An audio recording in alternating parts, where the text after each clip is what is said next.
I knew I was a girl from young age at 5. I used to dance to family functions and they enjoyed, but at the same time they suppressed that I shouldn't be feminine. But that's me, I can't change that. So I wasn't happy. And then I decided the only way I can succeed, live my life is to study abroad. So I finished my LLB, which is a law degree. I decided I want to move here. My parents were quite against me, but my mother was supportive, whatever I do, because I was always a good child to her. And she said, go, but be a lawyer, successful, live your life, she said. And I'm sure she knew that I would change as a woman because I always feminine, I always close to her, cook with her, and never play with boys. Uh, so I came as a holiday visitors, 6-month visa we have. So then I met someone nice who was very good to me and I was good to him, and I managed to finish my LPC. And then I always dress up, but I told myself that I'll be a lawyer, then I will be full-fledged woman. I first met Maya when she was called Sebastian, nearly 25 years ago in London. We formed a very quick attachment, and I helped her go to Birmingham University, and we stayed together really ever since. And when she felt that she was under intense pressure to change her sex, I wasn't to start with all that happy, but I realised that the pressure was such that she had to do it, and so I accepted it and helped. Well, when she joined the Crown Prosecution Service, I mean, she had worked as a man for various solicitors in London, and she joined the Crown Prosecution Service, and she had her change. And she said at first there was some misunderstanding. I mean, she had to use the disabled toilet and that sort of thing.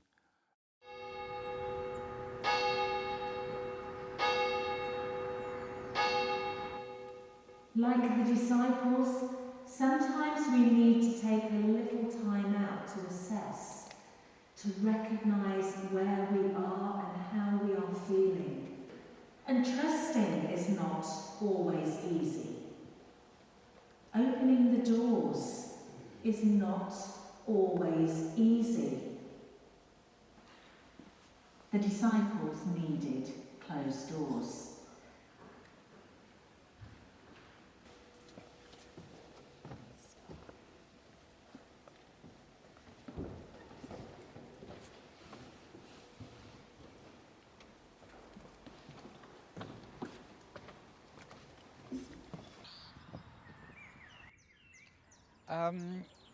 Well, I was born as a Christian, raised as a Christian, always close to God and always go with the flow of God's plan for me. So during my transition, I stopped coming to church, but I've been coming to church like 10 years now. Constantly, every Sunday, and the church is very important in my life. If not for the church, I don't think I would be a lawyer today. I don't think I would live such a happy, good life. So I owe this to the church, to God, and to my fellow Christians, brothers and sisters, and they treat me like their child. I've got so many mothers here, and so it's been good. Church has been a blessing for me.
Acceptance by my siblings is quite sad story, but I have to tell this at this point. I still remember the day in the morning I got a message. I was shocked and I was hysterical. I still remember the day. They said I should not come for the funeral. And then I called my boss at the time and I said to my boss, my mom passed away, I can't go to work. And she asked, when is your flight? Have you booked? I said, no, I'm not going because they don't want me to be there. And she put me in place. She said, if you don't go, you don't have a closure. And 5 years down the line, I'll be devastated. She said, you must go, you must go, you must go. And then I followed my heart. I prayed to God, and my heart says I should go. Not to the function, they have the prayers in the church. I don't have to go there. At least I go see her burial, after burial. So I planned to go once the burial is done. So I went right straight to the cemetery and I paid my visit to her.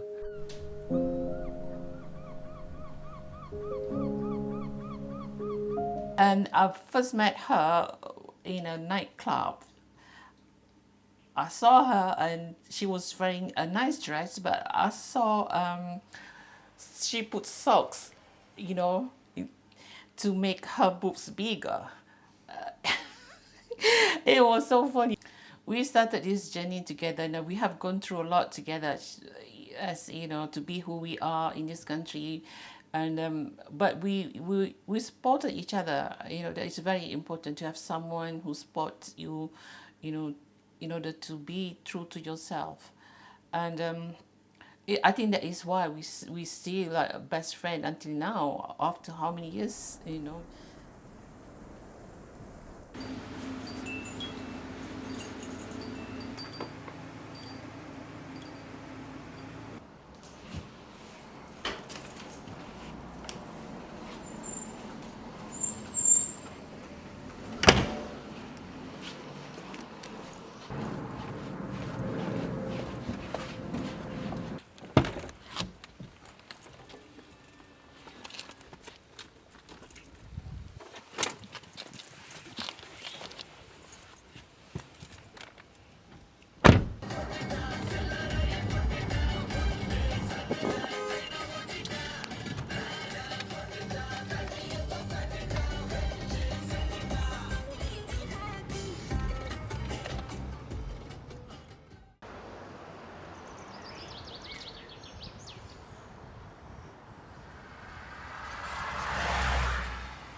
When I was interviewed and employed, I was told I'm the first trans crown prosecutor, and as far as I know, there's none other, but they may not be disclosing.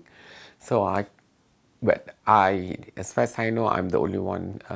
So I do a lot of community engagements.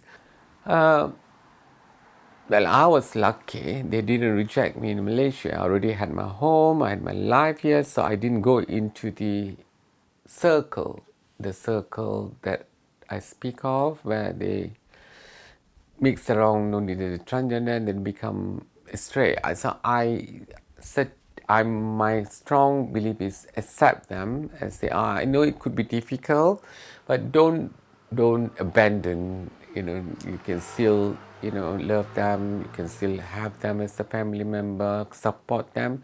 Then they will excel in life.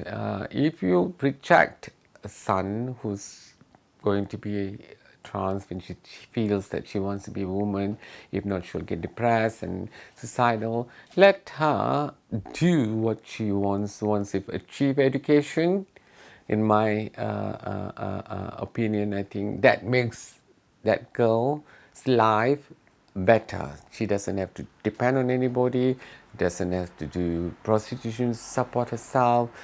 She can support herself by education and being a professional like normal being. The rejection is the most painful thing in my life. rejection by my own family. It hurts deep down inside because I'm, end of the day, their blood, their child. Be who you are. I think you just have to embrace yourself. You have to be true to yourself. You can't live for others because they're not living your life. They're not giving you medicine when you're ill. It's you. So you know, be who you are and just live your life and be happy.